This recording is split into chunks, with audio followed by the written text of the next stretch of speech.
Hey guys, for this video I'll be reviewing the match between Southampton and Arsenal. Okay, so going into the game we're all pretty optimistic about our chances because of what happened the other night. Big 7-3 win against Newcastle with the Theo Walcott hat-trick.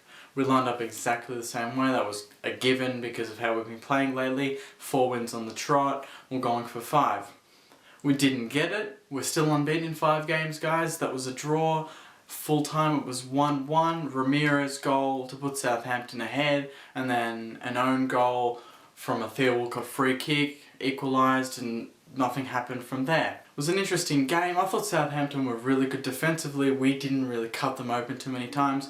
In the first 10 minutes it was, all Arsenal, and I thought it's going to be a big win for us with the way we were attacking from Chamberlain on the right and Podolski on the left, and I thought Walcott's going to get on to a few again.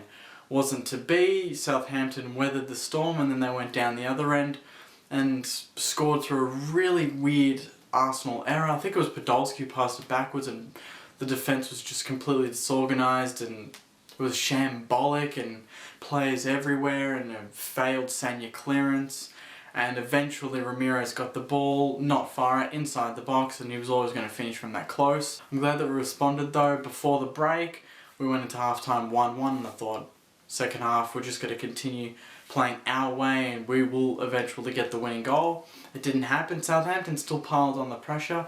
The stats say that we had more possession and more passes, but it genuinely felt like they had the more possession, the better possession, and were just flicking the ball around as they liked. I'm not really sure what's happening with Gibbs lately. His form's really dropped off and hopefully he improves, and I'm still not sold on the Koscielny and Vermaelen partnership. Mertesacker, we need him back. He was on the bench at least in this game, so hopefully for Man City, which I think we have next, he should be back. That's going to be very important for us because, I don't know, just the last couple of games, even against Newcastle, we did win, but the goals that we conceded were just, I don't feel that they would have happened that way with Mertesacker there. I feel we'll be more organised with Mertesacker than we've seen it. Mertesacker knows where to put himself. Koscielny and Vermaelen too similar. But onto our game and how we played, I thought we were okay.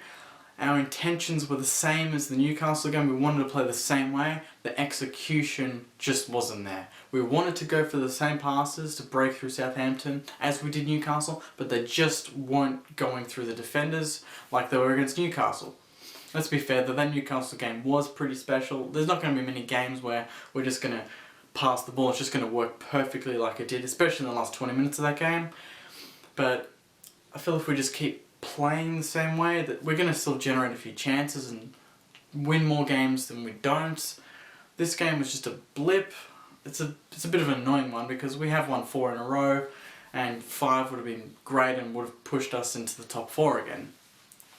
We just hopefully we don't lose track on the top 4, especially with the big game against Man City. It's at the Emirates and I feel like we do play better against the bigger teams, especially Man City. We've had a good record against them lately. We played well against them earlier in the year at Etihad where we drew 1-1 and we beat them. We all know we beat them with a great Mikel Arteta shot from outside the box last year. So hopefully we go into that game with a bit of confidence. Southampton at times can play some very good attractive football.